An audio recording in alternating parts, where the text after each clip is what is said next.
Driftless Aurora, imagery by the Bridge Camera Project at Shep's Riverside Grill, Lansing, Iowa, Friday, 13 April 2026. A frame counter in the lower right corner is for reference. By frame 600, the last of a northbound train is rolling past the bridge piers, and the light show begins. Around frame 650 to 700, bright green pillars are easily visible, along with blue and purple high above.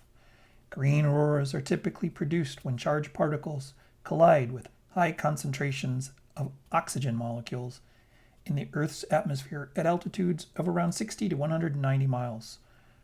By frame 1100, faint purple aurora are visible high above the green.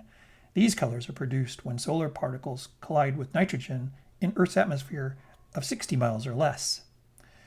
Just as the ferry moves across the river to the Wisconsin side, a very subtle evidence of red aurora appear briefly. Red auroras are comparatively less frequent and usually associated with intense solar activity. They occur when solar particles react with oxygen at higher altitudes, generally around 180 to 250 miles. At this height, oxygen is less concentrated and is excited at a higher frequency or wavelength, making the reds visible. Red auroras are often seen at higher edges of the display. Thanks for watching the Bridge Camera at Shep's Riverside Grill, Lansing, Iowa.